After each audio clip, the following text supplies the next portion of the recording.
की यह खबर कोई साधारण खबर नहीं है, बल्कि यह उस भारत की दहाड़ है जिसने यह ठान लिया है कि अब वह किसी भी विदेशी ताकत के सामने झुकेगा नहीं। अमेरिका, जिसे पूरी दुनिया एक सुपर पावर मानती है, जिसने हमेशा अपनी शर्तें दूसरों पर थोपने की कोशिश की है, आज भारत के एक फैसले से पूरी तरह हिल गया है। सोचिए, जिस अमेरिका ने सोचा था कि भारत पर 50% टैरिफ लगाकर वो हमारी अर्थव्यवस्था की रीढ़ तोड़ देगा, वही अमेरिका आज खुद बैकफुट पर आ गया है।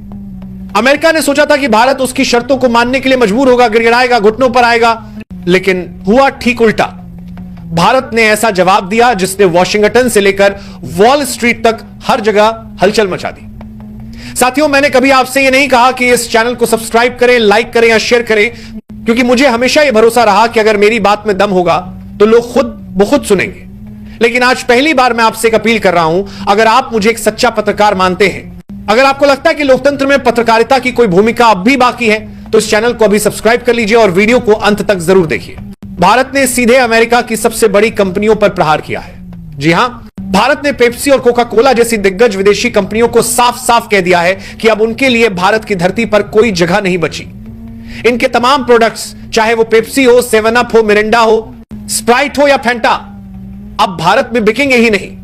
यह प्रतिबंध सिर्फ एक कारोबारी कदम नहीं है, बल्कि यह भारत की उस सोच का प्रतीक है जो कहती है अब विदेशी बोतलों का जहर हमारे देश में नहीं बिकेगा। अब समय है स्वदेशी अपनाने का, आत्मनिर्भर भारत बनाने का। दोस्तों, आप शायद ये जानकर चौंक जाएंगे कि अब तक हम जो भी कोल्ड ड्रिंक 20, 30 या 40 रुपए में खरीदते थे, उसका 70% मुनाफा सीधा अमेरिका के खाते में चला जाता था।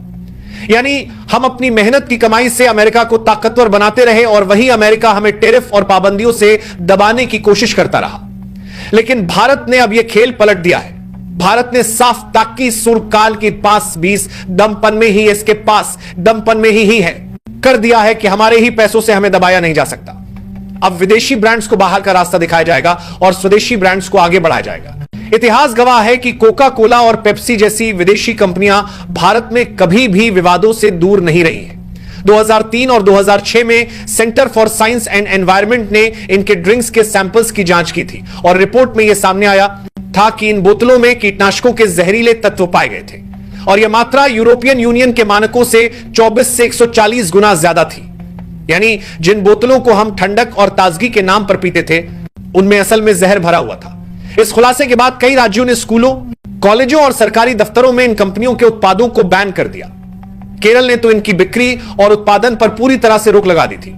हालांकि बाद में हाईकोर्ट के फैसले के बाद यह बैन हटा लिया गया, लेकिन तब से ही यह सवाल खड़ा हो गया था कि आखिर हमें इन विदेशी कंपनियों की जरूरत ही क्या है।